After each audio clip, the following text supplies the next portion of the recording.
তোমরা যারা ম্যাকআউটের স্টুডেন্ট আছো এবার ফার্স্ট সেমিস্টার দেবে তাদের জন্য এই ভিডিওটি খুবই গুরুত্বপূর্ণ।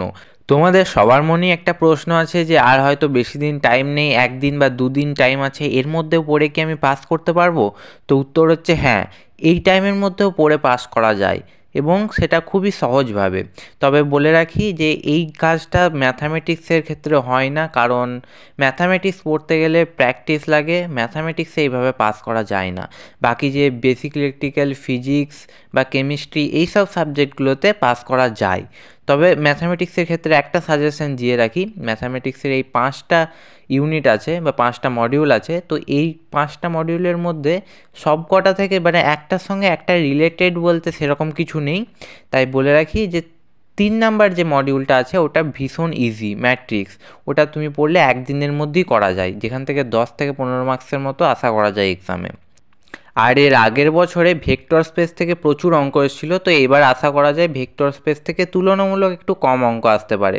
সেই জন্য ক্যালকুলাস পার্টটার ওপর বেশি জোর দেওয়া উচিত। তো ক্যালকুলাস পার্টের অন্তত এত তাড়াতাড়ি যদি ক্যালকুলাসটা করে নাও উঠতে পারো, তো অন্তত ফর্মুলাগুলো দেখে যাও, ক্যালকুলাস থেকে যাই অঙ্ক আসুক সেই রিলেটেড ফর্মুলা কিছু লিখে দিয়ে আসতে পারবে।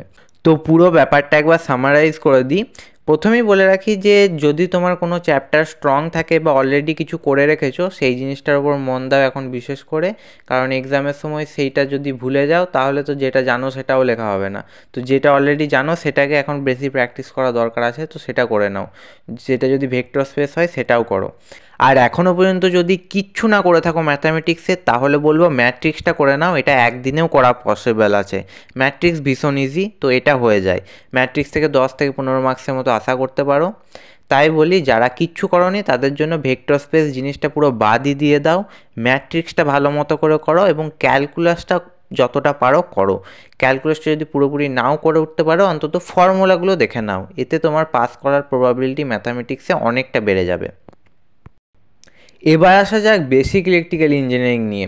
বেসিক ইলেকট্রিক্যাল ইঞ্জিনিয়ারিং পাস করা ভীষণ ইজি, এটা একদিন পড়েও পাস করা যায়, একদিনই গোটা সিলেবাসটা কভার করা যায়। এর আগের বছরে মূলত ট্রান্সফর্মার থেকে গোটা কোশ্চেন পেপারটাই চলে এসেছিলো, হাতে গোনা কয়েকটা কোশ্চেন অন্যান্য যে মডিউল আছে সেগুলো থেকে ছিল। তো এইবার আশা করা যায় ট্রান্সফর্মার থেকে একটু কম কোশ্চেন আসবে। কিন্তু এবার প্রশ্ন হচ্ছে যে কোন মডিউলটা পড়বো, বা একটা দুটো মডিউল যেগুলো বেশি ইম্পর্টেন্ট। তো এটা বলে দিই, ম্যাকআউটে এরকম বলে কিচ্ছু হয় না ইম্পর্টেন্ট বলে, কারণ একবার এত মডিউল থাকতে ট্রান্সফর্মার থেকেই সব চলে এসেছিলো, তো এবারেও যে কোনো জায়গা থেকে যা খুশি আসতে পারে। কিন্তু সেটার জন্য ভয় পাওয়ার কিছু নেই, কারণ পুরো সিলেবাসটাই একদিনই কভার করা যায়। সেটা করার পদ্ধতি হচ্ছে ইউটিউব ভিডিওস লেকচার দেখে তুমি এই পুরো সিলেবাসটা একদিনেই কভার করতে পারো। তো অনেকের মনে প্রশ্ন আসতে পারে এত বড় সিলেবাসটা কি একদিনে কভার করা পসিবল? তো প্রথমেই বলে রাখি, একদম ডেপথে ঢুকে যদি তুমি নলেজ নিতে চাও তাহলে পসিবল নয়। আর সেই নলেজ নেওয়ার সময়টা পেরিয়ে গেছে, এখন যে করেই হোক পাস করতে হবে, এবং পাস করাটা পসিবল।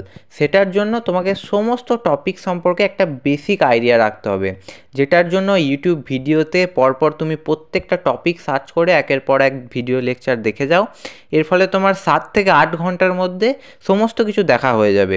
দরকার পড়লে তুমি 1.5x দেখতে পারো, তাহলে সময়টা আরও কম লাগবে। তো এইটাতে হয়তো অনেক জিনিস তোমার মাথায় ঢুকবে, অনেক জিনিস ঢুকবে না। তো যেইটা ঢুকবে না সেটা জোর করে ঢোকানোর দরকার নেই। যেই জিনিসটা বুঝতে পারছো না সেই জিনিসটা জাস্ট ছেড়ে দেবে, সেটা এখন বোঝার মতো অত টাইম নেই তোমার কাছে। যে জিনিসটা বুঝতে পারছো না সেটা জাস্ট স্কিপ করে দেবে এবং পরবর্তী টপিকে চলে যাবে, এবং দেখবে সেখানেও কিছু কিছু বুঝতে পারছো, আবার দেখবে কিছু বুঝতে পারছো না। তো যে জিনিসটা বুঝতে পারছো না ছেড়ে দেবে। আর নিউমেরিক্যালস বা এরকম টাইপের কিছু জিনিস থাকলে তো হাত দেওয়ার দরকারই নেই, শুধুমাত্র থিওরি কনসেপ্ট ক্লিয়ার করতে হবে বাস। ফিজিক্সের ক্ষেত্রেও সেমই জিনিস বলবো, তুমি ইউটিউব ভিডিও লেকচার দেখবে এবং সেখান থেকে কনসেপ্ট ক্লিয়ার করবে, এবং কনসেপ্ট ক্লিয়ার করার পর ছোট ছোট করে নোটস বানাবে। যখন ভিডিও দেখছো সেগুলো যেটা বুঝতে পারছো সেটা খাতায় লিখবে, সঙ্গে সঙ্গে লিখলে সেটা বুঝতে আরও বেশি সুবিধা হয় এবং সেটা মনে থাকে। তো এইভাবে তুমি নোটস বানাবে এবং ইউটিউব ভিডিও লেকচার দেখা শেষ হয়ে গেলে এই নোটসটা দেখে পড়বে এবং মনে করার চেষ্টা করবে যে ইউটিউব ভিডিওতে যেই কনসেপ্টগুলো পড়েছি সেগুলো আমি আদৌ বুঝেছি কি না। তো তো এই সব কিছু হয়ে গেলে দেখবে সমস্ত যে টপিকগুলো আছে সব কটার সম্পর্কে একটা ওভারঅল কনসেপ্ট তোমার মাথায় ঢুকে গেছে। এবার যখন পরীক্ষায় কোনো কোশ্চেন আসবে, হয়তো কোশ্চেনটার এক্স্যাক্ট অ্যান্সার তুমি জানো না, তো সেই এক্স্যাক্ট অ্যান্সার না জানলেও ওই টপিক রিলেটেড তুমি যা কিছু জানো, যা কিছু মাথায় আসছে সেগুলো খালি লিখে দাও। আর কেমিস্ট্রির ক্ষেত্রেও একই জিনিস বলবো, ফিজিক্সের আর বেসিক ইলেকট্রিক্যালের মতনই জিনিসটা। আর তোমার যদি মনে হয় এইভাবে প্রতিটা টপিককে ইউটিউবে সার্চ করে সেটা থেকে ভিডিও দেখতে অনেকটা টাইম চলে যাবে, সেটার জন্য একটা উপায় আছে, যেটা হচ্ছে ইউটিউবের কমেন্ট বক্সে এবং ডেসক্রিপশানে অলরেডি কিছু হোয়াটসঅ্যাপ চ্যানেলের লিঙ্ক আছে সাবজেক্ট ওয়াইজ। সেই চ্যানেলগুলোতে অলরেডি পরপর সাজানো আছে জিনিসগুলো, যে কোনটার পর কোন ভিডিওটা দেখতে হবে, এবং পরপর ইউনিট ওয়াইজ সেটা ভাগ করাও আছে, এবং প্রতিটা ইউনিটের ভেতরে যে টপিকগুলো আছে সেগুলো পরপর সাজানো আছে। তো সেখান থেকে দেখলে তোমার অনেকটা সময় বেঁচে যাবে। আর একটা কথা তোমাদের বলে রাখি, যেটা হচ্ছে তোমরা এখন ফার্স্ট সেমিস্টারে আছো, অর্থাৎ কলেজে উঠে এই প্রথম পরীক্ষা দিচ্ছ। তো স্বাভাবিকভাবেই মনে একটা ভয় আছে যে কলেজের পরীক্ষা কীরকম হবে, এত সিলেবাস শুনছি, কিছুই পড়িনি, আগে তো আমি তাও পড়াশোনা করতাম, তখন কত ভালো স্টুডেন্ট ছিলাম, কিন্তু কলেজে উঠে জানি না কি হয়েছে, পড়াই হচ্ছে না, বা আমার বন্ধুরা তো সব পড়ে নিয়েছে, আমি তো এখনও কিছুই পড়িনি। তোমার এটা মনে হচ্ছে, কিন্তু তোমার বন্ধুরাও সেটা মনে করছে যে তুমি পড়েছো, ওরা কিছু পড়েনি, কেউ কিচ্ছু পড়েনি। এটাই মেন জিনিস। তো এখন পড়লে হয়ে যায়, ইঞ্জিনিয়াররা এরকমই হয়, এক রাত আগে পড়ে পাস করে যায়। তো এই জিনিসগুলো নিয়ে প্যানিক হবেই, একটা প্রথম পরীক্ষা যেহেতু, মানুষ ভর্তি তো সবারই হয়, এটা খুব নর্মাল জিনিস। তো এইগুলো হবেই। তবে অনেকে কী করে, এই যে প্যানিকটা হচ্ছে না, এটাকে আবার ওভার থিঙ্ক করে বাড়িয়ে নেয়। তো আমি বলবো যে সেটা কখনোই করো না।